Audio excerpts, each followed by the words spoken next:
New Jerseyite Tyler Faber in the Doritos number 12 takes the pole for the first race here in Rockingham. Amin Alghoul is on his outside. The Jordani did very well in qualifying, and he will try and sweep down in front of Carl Endumian, will not get there. Tyler Faber, what a start! Immediately pulls away from both Amin Alghoul and Carl Endumian to lead them off into turn 3. 3 wide around midfield here is Terrence Day and Damir Bejyanov race together. Terrence Day actually gets into the back of James Silverfox there, nearly turns him down into Bejyanov. They all continue though. Andrew Rick right in the middle of that. He doesn't want to be caught up in a lap 2 incident for the 3rd straight race. Looks like he's going to make it today. From the outside, Alghoul was able to hold off Endumian's charge, and now he's going after Faber into turn 1, and now he's got the lead, the first lead change of the race. The Jordani rookie into the lead for the first time in his career. Ty Dent and Nick Pericles running side by side for around 20th place as Jose Bautista falls back in a hurry. Nick Pericles into the side of him. Ty Dent's gone around. Kim Markell, James Silverfox collected. Paula Thanos, Terrence Day, and Cameron Gaddu all get a big chunk of that. Alghoul in the red and black number 96 returns the field to the green flag. Faber still in second, and his teammate Gerald Reddington in third. The only cars to go out of the race as a result of that last accident were Terrence Day, Ty Dent, and Paula Thanos. No pit stops were made under that last caution. None were really necessary. It's a testament to the durability of these cars, though, that James Silverfox, Cameron Gaddu, and Kim Markell are still on track. Reddington's on the move, trying to get past his teammate already for second position. DJ Curtis trying to follow him through.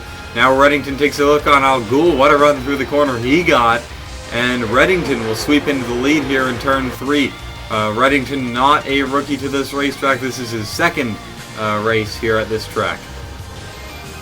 Amin Alghoul falling back in a hurry as Ryder Smith makes his way up into the top 3 now. James O'Shea, Annie Thomas, and Amin Alghoul all battling for around 7th position. Matthew Stringer trying to get in on this lead battle as well. Some pretty heated racing around the midfield as well, as Finguy and Sam Morrow run side by side. Just 66 laps in each of these races to get things done, so you've got to get your way to the front quickly, and that means being aggressive. It's only been 8 laps since the restart, but already James Silverfox is slow enough to be lapped by the leaders here, as Gerald Reddington may be the only one to get around him successfully. Ryder Smith trying on the inside, but Reddington successfully sweeps around the outside. Silverfox really holding up the inside line, but he is holding a bit of a line, so I don't know why they just don't go to the outside like Reddington did.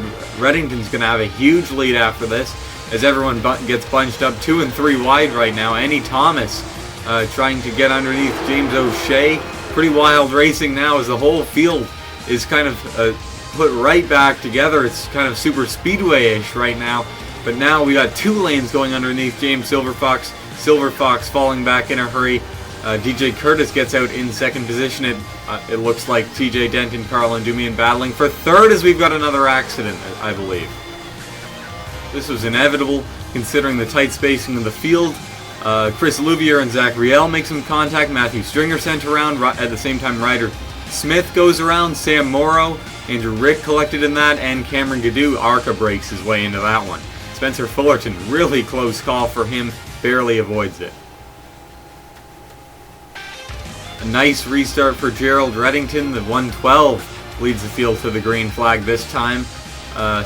GJ Curtis sitting in second, Carl Endumian third, as no one retired under that last caution, but that means that there's a lot of slow vehicles out there. We should see a lot of lapping within the next 10 laps or so, as James Silverfox still out there and still extremely slow.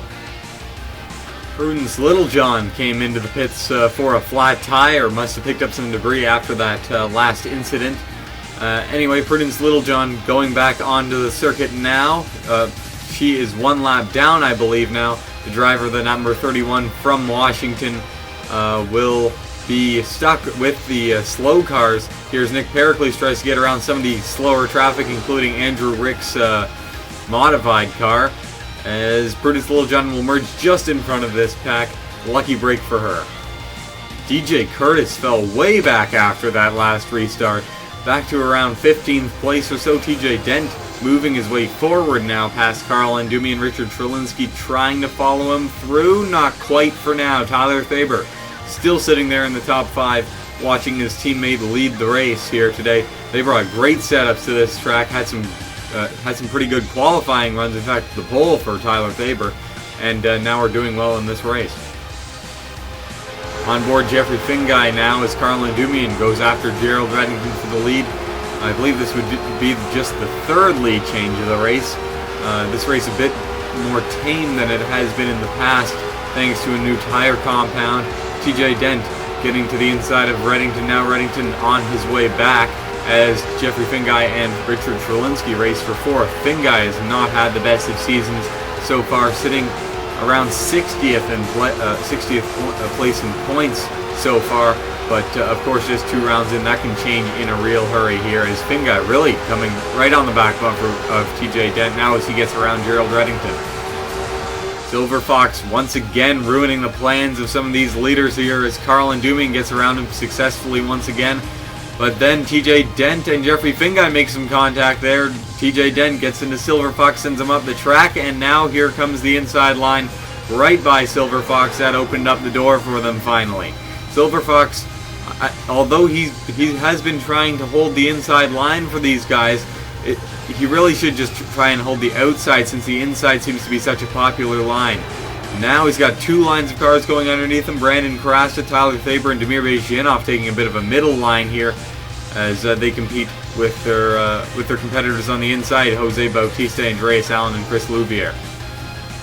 Carl Andumi has had a little bit of an easier time than anyone else at getting by these lap cars.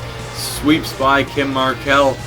Kim Markell gives him lots of room down the back straightaway. Cameron Gaddu not being as friendly to these leaders here as Carl Andumi gets stuck now between the two lap cars, and TJ Dent and Marcus Stroman go flying by. Mike Doan, Jeffrey Fingai on the inside. There's nothing Carl Andumi can do now but just wait his turn to get back into line here.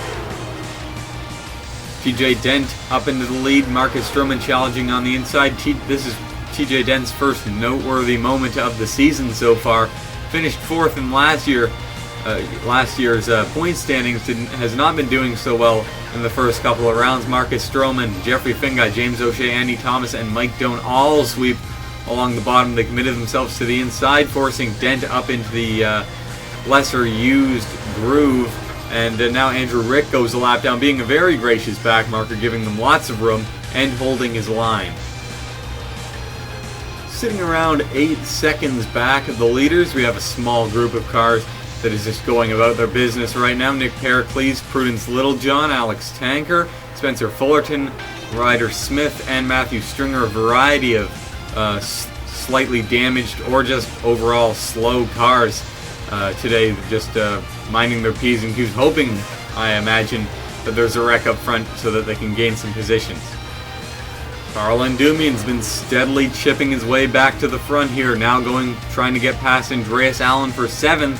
DJ Curtis back up to the front as Chris Louvier and Damir Bejinov sit at the back of the top 10 right now. Marcus Stroman proving pretty hard to pass as the laps wind down here, around 10 laps to go at this point. Stroman's been putting down some pretty consistent lap times, and it's even been difficult for Reddington to get by him. Reddington, of course, has pretty much sealed the most laps led bonus for this race, and he's barely keeping up with Stroman now. Of course, Andy Thomas just challenged on his inside, removing any ground that he would have gotten to begin with. But either way, Reddington was sitting in 2nd for around 10 laps and was unable to do anything. Andy Thomas now going after Stroman. Stroman hanging pretty tough on the outside. Reddington trying to push Andy Thomas by. Reddington knows that he could perhaps challenge Andy Thomas for the win, but maybe not Marcus Stroman, trying to get him back into 3rd. Fingai now forces his nose underneath for 3rd position. Back on board, Jeffrey Fingai now as he challenges Reddington for the lead with just around 5 laps to go. Reddington holding tough on the outside as we're coming up on a group of lap cars. The lap cars have really played havoc with the running order here, as Jeffrey Fingai really got held up and is not even in the top 10 right now. Chris Louvier challenging Reddington for the lead. These two all alone here. No other cars really within about half a second. Brandon Crasta makes his way up into third, but Chris Louvier still challenging Reddington for the lead as we come up on James Silverfox. How is he going to affect this battle as Louvier clears him and easily goes around the inside of Silverfox, who now gives way on the inside. He's learned his lesson from the last few times. Louvier with a big lead. White flag out for Louvier here, just one more lap to go. Reddington takes a peek on the inside. Louvier defends successfully. Reddington actually falls back from his back bumper off of the corner a little bit and into the final corner. The Louisiana native in the number 98, the rookie Chris Louvier, will come off the corner to get his first victory here in Rockingham. Reddington, despite getting second, will actually get more points than Chris Louvier because of leading the most laps. 31 points for Reddington compared to Louvier's 30. Brandon Crasta, third place in the 09 car. Really didn't talk too much about him, but really got his way to the front when it mattered. Carl Ndumian chipped away back to fourth position. TJ Dent, his first notable run of the season, in fifth. James O'Shea finishes sixth. Andreas Allen seventh. Marcus Stroman, who looks so strong with around 10 laps to go, eighth place for him. Annie Thomas, who was pretty much up front all day, ninth for her. And DJ Curtis, who looked like he might challenge for the victory early on, will round out the top 10.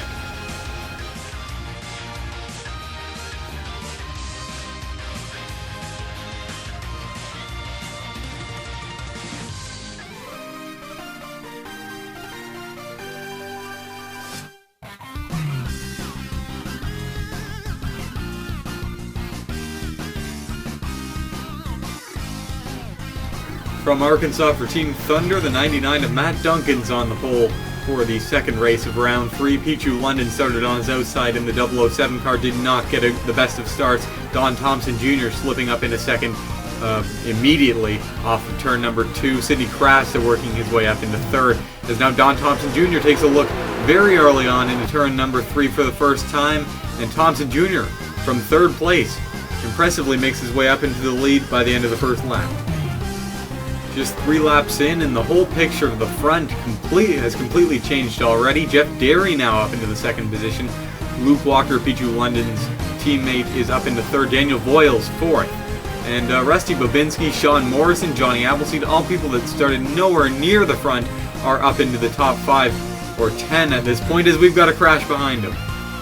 Rewide racing does not work usually, and this was a really bad idea such early on in the race. DJ Harris and Nicholas Samadillo get together. Pichu London gets a piece. William Duncan with a blown motor, and for the 10th straight race, he will not finish in the top 25. Matthew Nicholson and Ilya Bondarenko also collected, as we've got another wreck further up. The back third of the field really stacked up as everyone tried to avoid that accident. Ophelia Ndumian went to the apron, but had no grip entering the corner. Alex Wheeler, Tristan Wilhoit collected, as Alex Wheeler becomes the first rollover driver to roll over this season. Rolls over once and a half, comes to a stop on the apron on his roof. Tristan Wilhoit and Luca Obrovac also collected.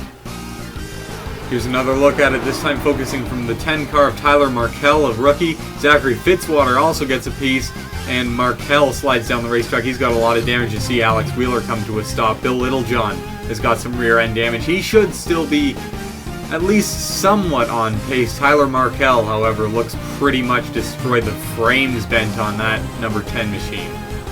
Predictably, the only cars to pit under that last caution were those that were damaged. 4 cars retired from the race because of that accident. DJ Harris and Alex Wheeler, both of the DJ Harris Motorsports cars, are done for the day. Unfortunate for them.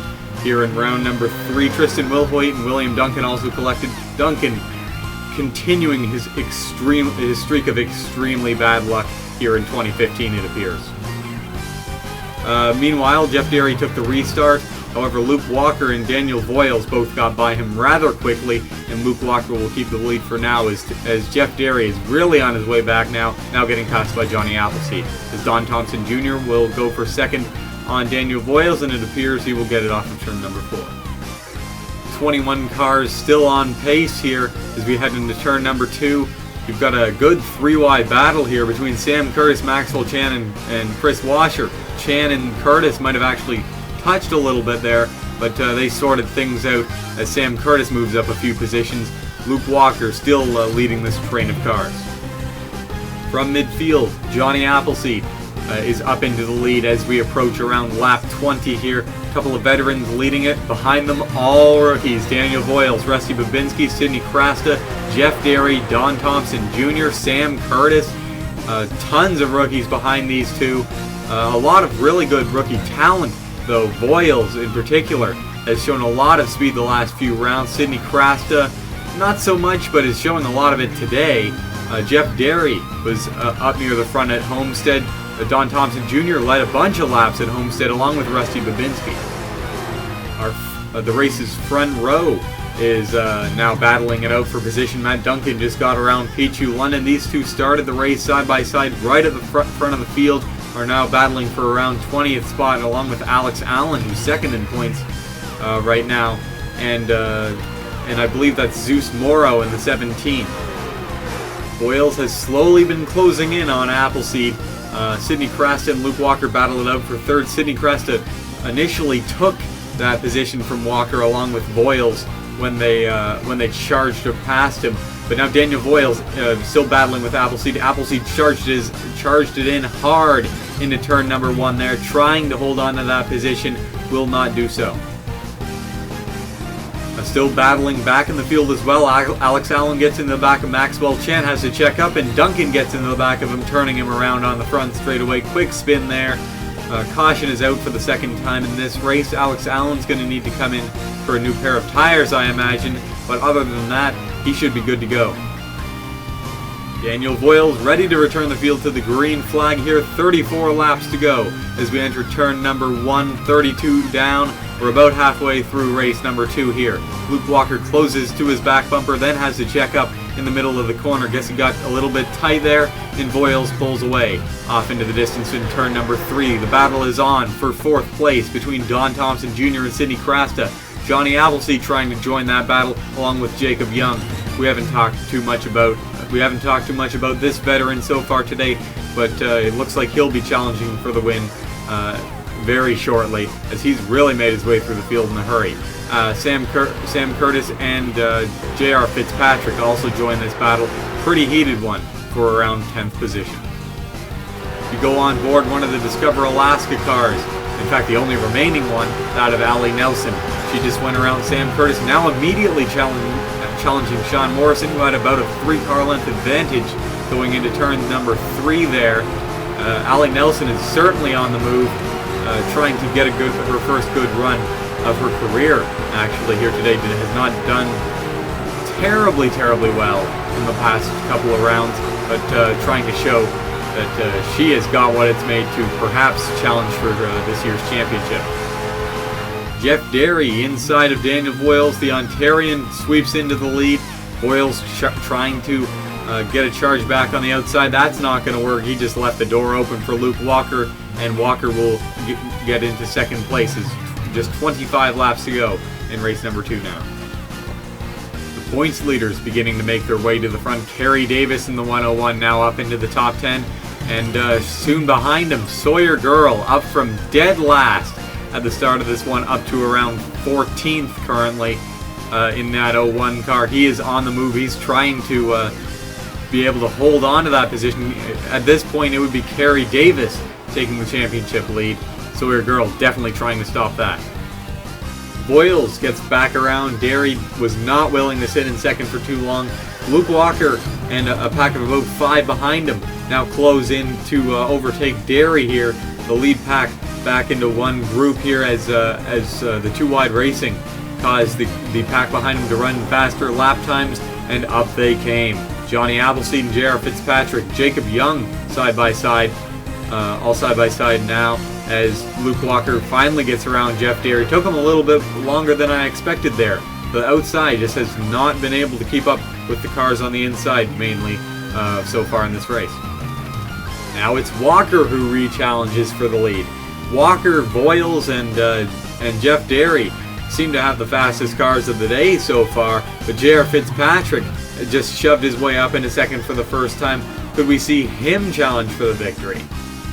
The consistent battling of the top 5 allowed Luke Walker to pull away by about a second from Fitzpatrick and Young, as well as the rest of the top 5. But Fitzpatrick got in line behind him and has just been reeling him in ever since. Jacob Young, though, not allowing Fitzpatrick to stay in second. Oh, Fitzpatrick actually able to hold him off there with a big charge along the outside, and Fitzpatrick now going back after Walker. Just a couple of laps later, Fitzpatrick has run Walker back down and is now going up on the inside of him. Young slipping into second, not by passing Fitzpatrick, but by getting by the previous leader, Luke Walker. Young looks like he's going for the lead right now. That won't work.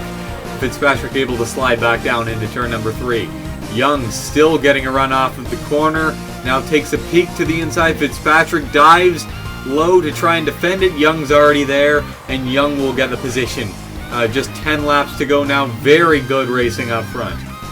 Walker now back up in a second past Fitzpatrick and now going after Young. Fitzpatrick grateful for Young's help in getting past Walker. Previously goes with Young to the outside. That's a bit of a questionable move. But Don Thompson Jr., Fitzpatrick's teammate, is also up here, now going after second from Young, and Walker's once again pulling away from the rest of the top 5 here. What a great battle inside the top 5 as Young and Fitzpatrick actually able to get by Don Thompson Jr. Thompson Jr. rather slow in that 51 car for some reason. I don't know whether he's worn his tires, but Ali Nelson and Rusty Babinski get together.